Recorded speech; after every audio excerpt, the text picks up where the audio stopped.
Welcome to the Great Detectives of Old Time Radio. From Boise, Idaho, this is your host, Adam Graham. If you have a comment, email it to me, box13@greatdetectives.net. Give us a call. The number is 208-991-4783. And become one of our friends on Facebook, facebook.com/Radio Detectives. Well, today's episode is brought to you by the support of our listeners. Thank you so much for all of your support. And now it's time for today's episode. I'll let George do it. This one's called The 8 Ball. Great. If the job's too tough for you to handle, you got a job for me, George Valentine. Write full details.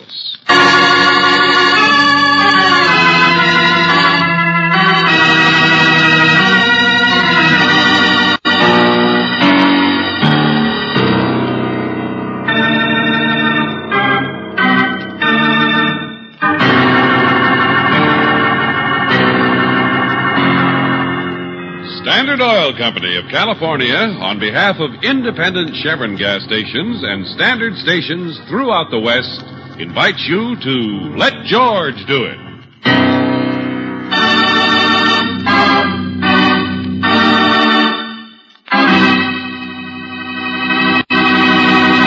First, a suggestion about your car. Your car will be better longer with new RPM motor oil. Scientific tests with Geiger counters and atomically treated piston rings have proved this fact. New RPM actually doubles the life of auto engines between major overhauls due to lubrication. So to save money on expensive overhauls, use the oil that cuts in half the wear rate of critical engine parts. Ask for new RPM at independent Chevron gas stations and standard stations, where they say and mean, we take better care of your car. Now, for tonight's story.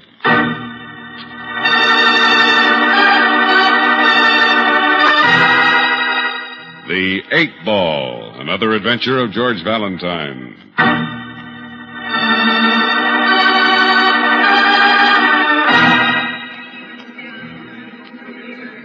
Dear Mr. Valentine, there's no finer, no more exclusive little town on the map than Summer Springs. You're not selling them real estate, Nielsen. I'm writing this letter very quiet. Shut the door, will you, Emmett? Sure, Nielsen. Boys are a little noisy. Guess the luncheon's broke out.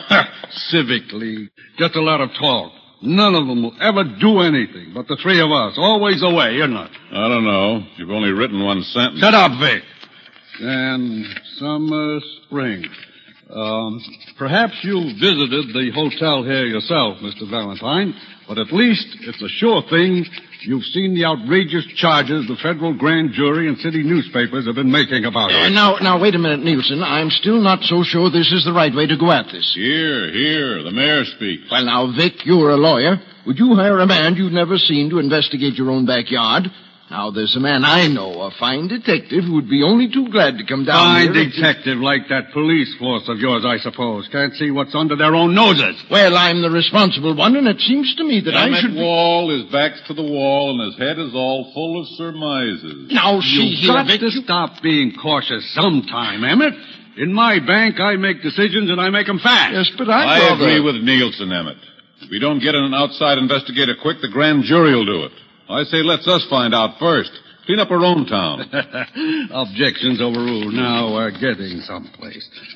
Mr. Valentine, I'm enclosing railroad tickets. A public-spirited group, of which I am the head. 3 of us. Don't we sound fancy, though? Expects your immediate presence. It has been alleged that Summer Springs is being used as the center of payoffs for the big city collection racket. That our fair town has a jackal in its midst. And it's your job to find him. There. To do it? That's all right. Now we'll get some action. I'll mail this right now. Only, see here, both of you. Nobody knows about this but the three of us. Remember, nobody else knows about Valentine.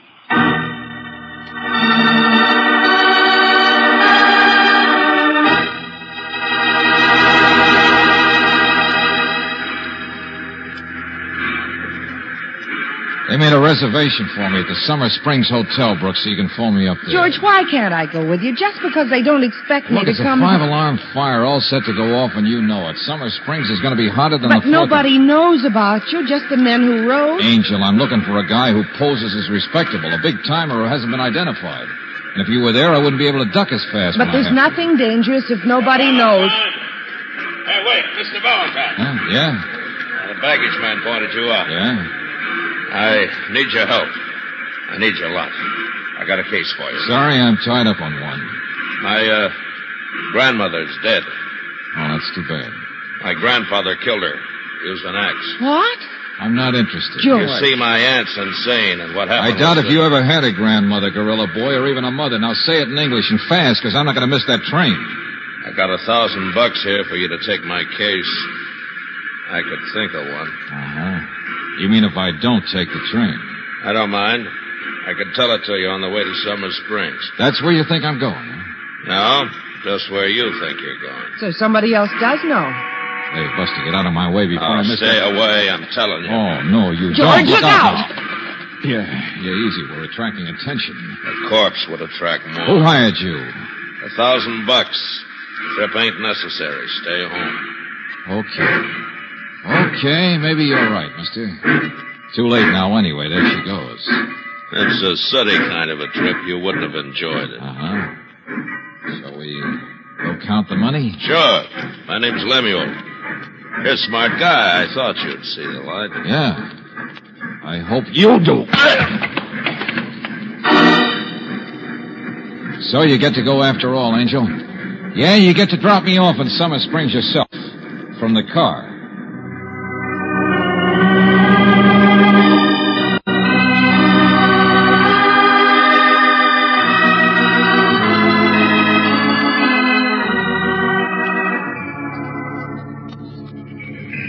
Not much of a hotel, is it? For a fancy town like this, no more potted palms than usual. Do I get to come in with you? Sure. Lemuel kept me off the train, didn't he? Okay, then the more casual, the better. You mean whoever hired him won't be expecting you to show up now? I mean, Lemuel isn't in condition to report for a I do while. not care what the union says about chambermaids. I have an opinion, too, you know. Have you been a clerk for 12 years? Well, have you? Oh, I'm so sorry, sir. Be just a moment. Oh, no. Finish the phone call. Now, listen. I don't care how many chambermaids you've known. But do you run a laundry service or a... Oh, hold on, will you? I'm so sorry. Now, what was it? George Valentine. I've got a reservation. No, I won't call the manager. He doesn't live here. What was the name, sir? George Valentine. Oh, let me see. Yes, he's in his room. What? At $350, I told you, not $340. Oh, for heaven's sake, hang on, will you? What's the matter? Well, I asked if... Oh, yes, it was George Valentine you asked for, wasn't it? Well, he just checked in a few moments ago. Yeah, he's in his room. Oh, I'm so sorry. It's room 419. It's the elevator to the right. But... Oh, thanks a lot, Buster. Come on, Angel. You see, my dear fellow, if the chambermaids don't count the towels...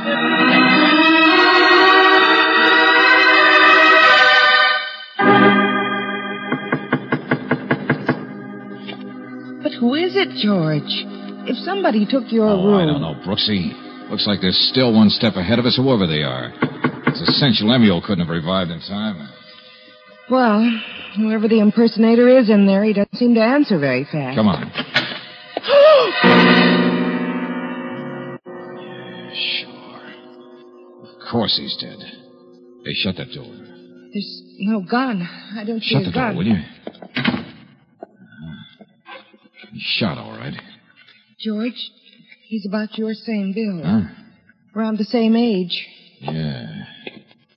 There's a briefcase over here under the bed. It's a sample case, isn't it?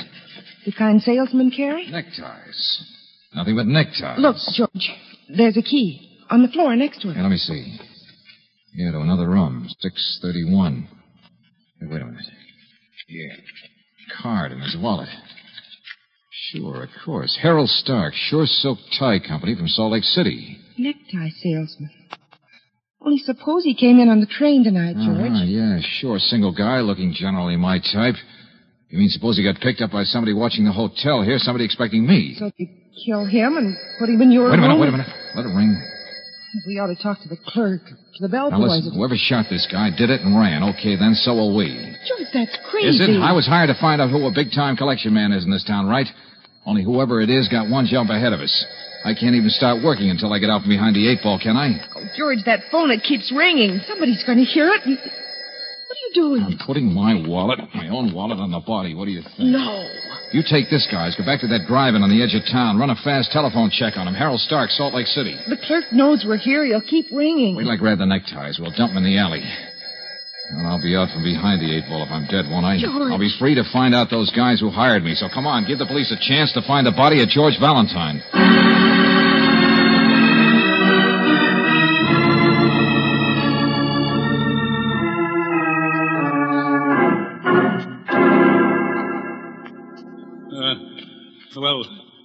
Yes, come in, Mr. Valentine, I told you. Your name is Nielsen, isn't it? You sent for me, didn't you? Yes. Yes, of course. Well, don't look like a ghost, like you're scared. What do you want with me? What's that? Why do you keep your hand in your pocket? Because I want a cigarette. Look, see? Now all I want is a little talk, Mr. Nielsen. With you and Mr. Vickery and Emmett Wall, the mayor. You know all of our names. Well, sure, of course. Here's the letter you wrote me. Oh, hey, I'm beginning to get this. Have you just had a phone call or something? Yes, I have, as a matter of fact, from Vickery. He happened to be at police court. For once, they work fast in this town. A patrolman has reported the murder of George Valentine. Okay, sit down. I'll explain if you will. I have nothing to... Buster, I'll use your phone. Prove it to you. The police here in the city. I know you've never seen my face, but they can identify my voice for you. Here, let me have it. No. Hello? George? Oh, yeah. What'd you find out, Brooksy? I found out that you're crazy. Absolutely crazy. What? Darling, I tried to contact those people in Salt Lake, but I can't. I mean, I got the company all right, but nothing about Harold Stark. Why not? They've never even heard of him. Nobody by that name has ever sold neckties. Don't you see what you've done? Throw away that wallet, George. The man who was killed was a phony. You can't be somebody that doesn't exist.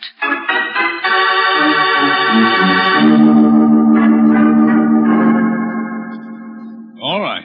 I believe you. I agree you're Valentine. Then you realize how fast I gotta work, Nielsen. I told you what Miss Brooks said. The body was a plant of some kind. This thing gets deeper every minute. And you haven't even started your investigation. Whoever the man is I'm after is calling the shots in advance. And you claimed only 3 of you knew about me. Yes, I understand. You think it's one of us.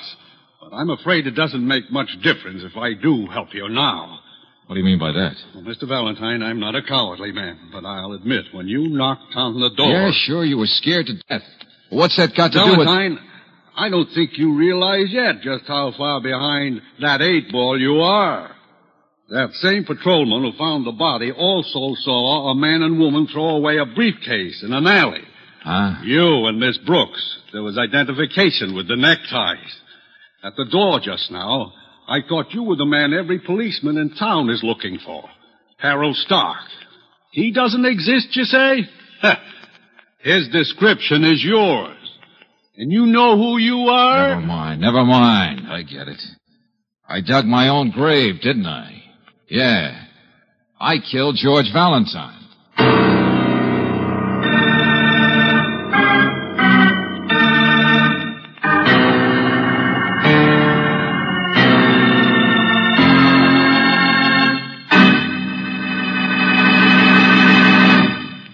We'll return to tonight's adventure of George Valentine in just a moment. Here's a true story about a man from Arizona and the trip he was about to make across the Mojave Desert at midnight. He was in Phoenix, bags packed, ready to go, half a tank of gasoline. Glancing at his watch and at the fuel gauge, he thought, well, I probably could get across that desert, but maybe I'd better play it safe. So he drove into a service station and told the man on duty, just fill the tank with your premium gas, but don't take time to check under the hood. Yes, sir, replied the attendant. Just fill the tank with Chevron Supreme. But when he noticed all the luggage, he asked, you sure you don't want me to make sure the water and oil are at the safe level, just in case? All right, but hurry, please. In less than a minute, the attendant was back. Water's fine, sir, but it looks like you have an oil leak, and we better find out what's causing it. Otherwise, I'm afraid you'll run out of oil in the middle of the desert, and that would mean a burned-out engine. A few weeks later, the motorist from Arizona wrote us about this experience, then added, many thanks for keeping me from getting stalled out there in no man's land. You fellows certainly pay attention to details, unquote. Well, car savers like to pay attention to details, for they know it's just plain good business for them to keep your car in top shape and to stop trouble before it starts. They know that customers appreciate the little things, like keeping the battery water at the proper level so you won't have to worry about a feeble battery or a dead one. Car savers also give your battery the hydrometer test, take cell readings, and above all, watch for corrosion, which keeps any battery from delivering its full power.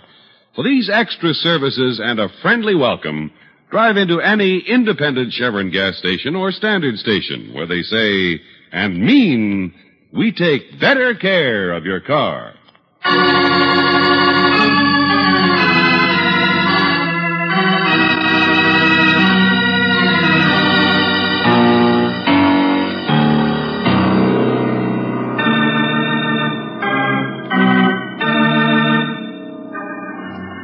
And now, back to tonight's adventure of George Valentine. It's quite simple.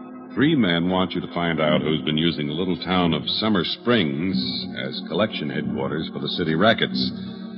They want you to do this before the federal grand jury moves in. Well, if your name is George Valentine, you think this might be an interesting case, if you could ever get to work on it.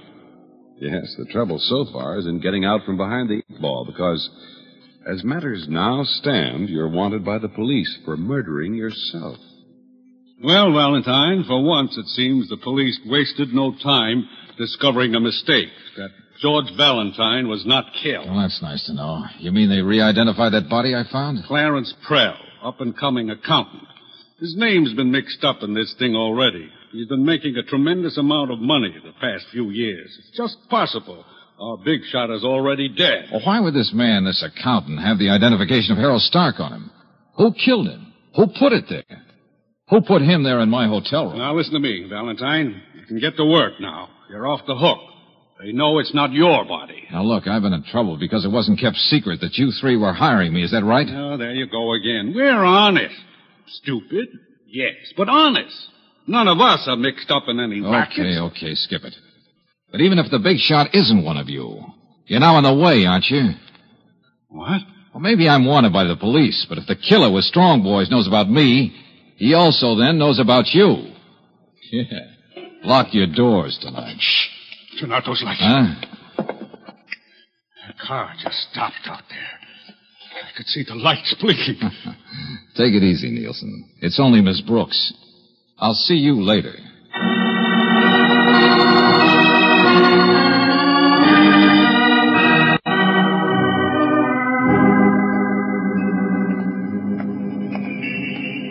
George, sometimes I think you're the 8-ball. Angel, the heat's on the big shot, whoever he is, a lot more than it's on me. Come on, we're going in here. Yeah, the drugstore? Yeah. Got a nickel in your purse? Yeah. Why don't you go straight to the mayor himself? Brooksy, I need a little more time to work alone. You're going to give it to me. What? The mayor's got his own ideas. I've got mine. But if I don't work fast, a lot of people are liable to get hurt. Hello, operator. I want a policeman. This Mr. Rex will do anything to cover his tracks before a full investigation. George, what on earth are you doing? Hey, police, look. I just heard that thing on the radio. I mean that description of that guy and that girl, that Harold Stark with the girl who was dressed... Well, slow down. How can I? just seen her, the girl, having a soda. Hey, what's her name here? Oh, yeah, Kleshimer's drugstore. She's wearing a brown coat. Hey, you better come and get her quick. George Valentine, of all the dirty tricks. At least you won't get hurt, Angel. Tell him to look for me any place but the Summer Springs Hotel, room 631. Now, you play 8-ball for a while.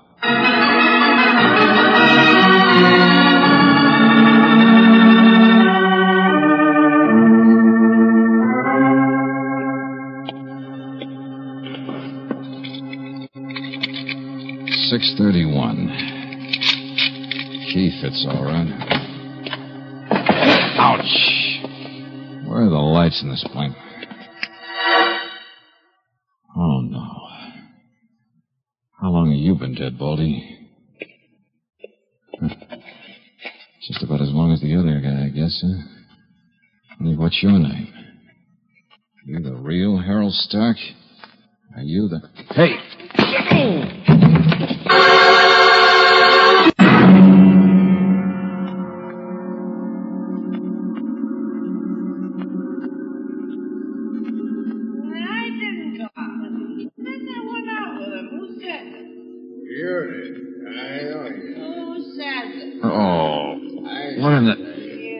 Hey, where am I? Hey, who in the name of... Shut up. People in the next room. Hey. Lemuel. Yeah. It's a lousy hotel. They let anybody in. I thought I knocked you out of the picture before once. We're even. I didn't hit you hard enough either. Yeah, you're out of condition, Buster. That's bad. You kill that guy? I was with you and another Tom. Don't talk so loud. All right. Hey, wait a minute. What are you trying to... Hey, get out of my pocket. What's the idea? There's a gun in your stomach. Don't argue. Well, why put a gun in my pocket, too? It's empty. Don't get your hopes up. Be quiet. Another wallet, too. If you think you can frame me for killing this guy, whoever he is, you're crazy. I'm not. Cops don't kill cops. What? Can't you tell Flatfeet when you see him? His name's Harold Stark. An eye that got shut. Like you're gonna be. Oh, so that's it. Yeah, sure, there is a Stark, a detective. Came to town acting like a necktie salesman, huh? Ouch. Let me get in that chair, will you? Sure. You're fixed. You got everything. Wait a minute. 2 guns. 2 guns I got in my pocket. Not so loud. There's 2 men dead, aren't there? You're a bright boy, a real up-and-coming eye. Dead eye. Yeah, sure. The real Stark dead in this room. That accountant named Prell dead in my room. So come on, bright boy. Get on your feet. Yeah, sure will. Look out. Get away from that. Hello, anybody. Yeah, that's better. Here now, talk to the wire. Dead like you are. Now on your feet like I said. Hey, listen. The people next door, they've stopped talking. Yeah, they heard me. Look, Strong Brain, you're a sucker. Who do you work for? I didn't hear nothing. 2 guys have been murdered. First the detective here, then Prell. Somebody's going to swing for it. Now shut up like I said. Hey, what's going on there? Can't people have no privacy? You're listening. That's what you're doing. Oh, for the love of... Walk, will you? Go on the door. All right. Plenty of standing room. Don't shove. Well, what are you listening to? You think you hear something or something? I'm all ears. Now out the door. Okay. Just thought you might not want the guy who's coming down the hall to see you. What? Oh, it's only the desk clerk. Get back in there. What's going on here? Valentine! What do you think you're doing? Come on, get out of the way, fast. Let go of me, really. Down here, will you? Okay, he's not going to shoot. Shoot? What kind of a disturbance is this? This is not the sort of hotel you get... Wait a minute. I've seen you before. Yeah, you're the guy who gave out my description, I guess. What? No, I didn't give any description. Oh, you're the laundry man. Oh, no, that's what I was talking about. I remember. You're the... Oh. Well, see, here, there was a mix-up Come on, room. skip it. Just show me the fastest way out. Don't get that gun away from me. That big man in there. Was there anybody with him when he came into the hotel? What? Well, no. Yes, I mean, yes. There are several men down the lobby. I don't know who they are. You're wanted by the police. That's all I know. The back stairs, then. Where are they? Come on. I won't help a criminal. Come on, don't argue, friend. All right. Here, duck in here. There are several policemen in the hotel, too. There are cars at the alley entrance. You're going to find me a way out, so stop shaking. I didn't kill anybody. The police don't think I did. Why not? Now, look, you. I'm just the guy behind the 8-ball, see? There's a big crook in your town, Clarence Prell. You know him? No. An accountant. Man in a nice spot to take payoffs coming in from the city. But Prell is dead. So he's not the crook. What? Oh, for heaven's Find sake. me a way out of here, or people will be wrong. They'll think he was the crook. They'll say he killed a detective named Harold Stark who was on his trail. Let them say what they want. They'll say I killed Prell, maybe in self-defense. But I was real smart and collected all the evidence, including the guns. Then poor Valentine, he was on his way to get himself out of trouble with the police when something happened to him. You're mad. You're worse than the laundry people. Now, look, Buster, I'm telling you all this so you'll help. It's a frame-up, see? To get rid of 2 private detectives and take the heat off by making Prell look like the big shot. A triple play. Here we are. Here, give me a hand with the window. Okay. Only 6 stories up. I forgot my umbrella. I can't jump, Buster. No. Look, out there, you see? To the side. It's an old fire escape. It hasn't been used since we built the new wing, but it comes down in the service yard. This is the side street. Yeah? Well, go on. How much help do you need? Oh, there's no one down there. Here, you see? Yeah, sure, I see. Little rusty, though, isn't it? Well, what do you expect, a red carpet? I expect you to go first. Lead the way. What? It just occurred to me it's not so bad being behind an 8-ball. If you've got the cue in your hand. Mr. Valentine, for the love... Remember the gun, Buster. Lead the way. Now tell me, why do you call me Valentine? Why not Prell or Stark? Or any of the other names thrown around tonight? Well, back there, Lemuel called you Valentine. How do you know his name? Well, I'm a hotel clerk. I see lots of people. And that switchover of rooms today.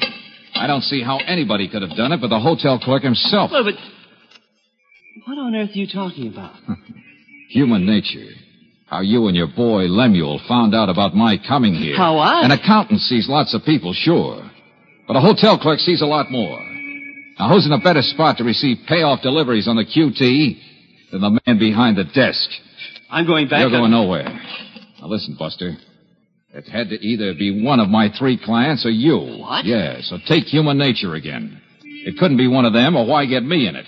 But they did write the letter right after a Civic League luncheon.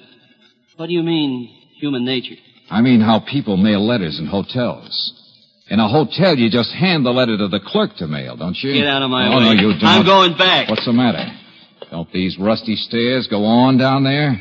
Do they just fall off in the dark someplace? That's you who's going to fall off in the dark. Not even afraid of the gun, are you? You already know it's not loaded. Just evidence to be found on the patsy. Look out. Don't. This is where you get racked up, 8-ball.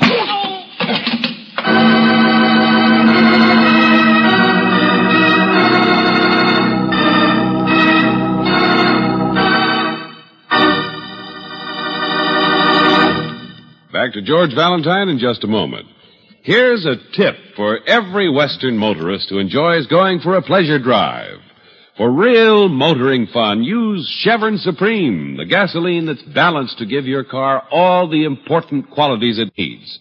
Wherever you drive throughout the West, you can count on Chevron Supreme for smooth power and for fast starts and quick warm-up, too. Try Chevron Supreme gasoline at independent Chevron gas stations and standard stations where they say and mean, we take better care of your car.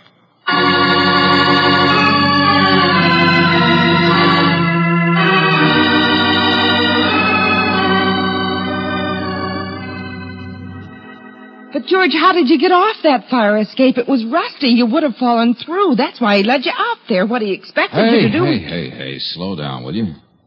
How'd you get out of jail, Angel? Oh, George, please, I want to understand. Oh, he was a guy, all right, the hotel clerk. Yeah, he kept the job so nobody'd ever guess, as well as because it was such a perfect spot for payoffs. He knew the heat was on when he heard I was coming, and Lemuel couldn't stop me. He had me all set for a double fancy frame. But that other detective. Well, the mayor said he wanted to handle things himself, didn't he? Did he know a man he wanted to hire? Harold Stark.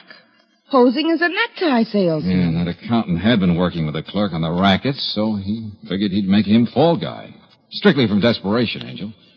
But it all might have worked.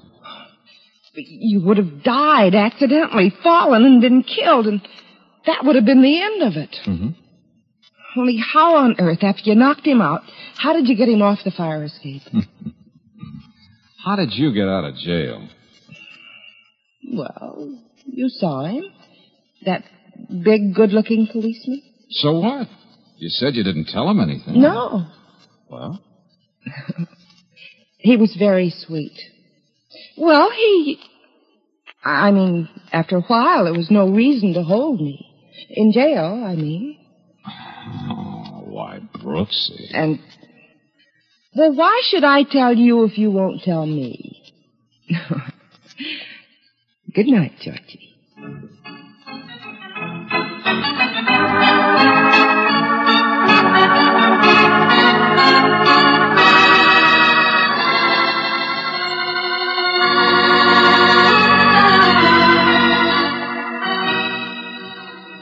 Tonight's adventure of George Valentine has been brought to you by Standard Oil Company of California on behalf of independent Chevron gas stations and Standard stations throughout the West.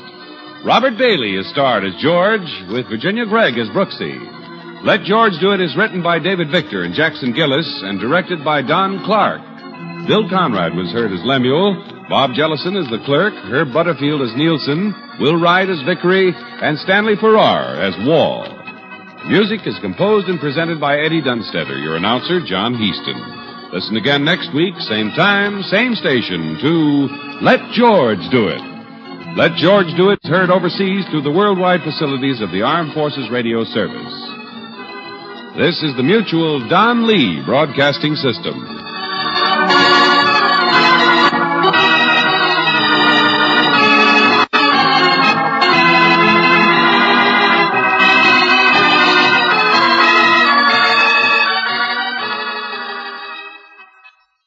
Welcome back. Well, I love the solution to this case. And it's a classic solution where it's the guy you just don't pay attention to who really and truly is the criminal in the case. Of course, we're left with a slight bit of mystery as to how George was able to get the criminal down off the fire escape. But, it's a slight mystery. I think they decided it'd be better to be, have some cute stuff going on between George and Brooksy. But, it would have been difficult, but not impossible. For me, maybe it'd be impossible. But for George Valentine, I think he could probably, one thing is, if you're going, down a fire escape, hopefully, of course, you've got multiple floors. And so he could have not had too far to take the guy. But regardless, mainly just saved for the tete-a-tete at the end. Another episode, it looks like, William Conrad almost had a permanent job guest starring on this series. It seems like he's on the show every other week. Does a good job. I guess I've watched so many episodes of Cannon now, I keep thinking of him as Frank Cannon. All right, well, we do have one listener comment before we leave you today. This one comes from... let me go ahead and rearrange this by most recent here. Okay, this one comes from B. Wolf. I love old-time radio detectives and look forward to Adam's commentary. My current favorites are Let George Do It and Johnny Dollar. I enjoy listening to the ads in the old-time shows also. Thanks, Adam, for all the work you put into these shows. Well, thank you very much. That will actually do it for today. We'll be back tomorrow with Sherlock Holmes. And then join us back here again on Wednesday for Let George Do It. In the meanwhile, send your comments to Box 13 at GreatDetectives.net. Give us a call, 208-991-4783. And become one of our friends on Facebook, facebook.com/Radio Detectives. But from Boise, Idaho, this is your host, Adam Graham, signing off.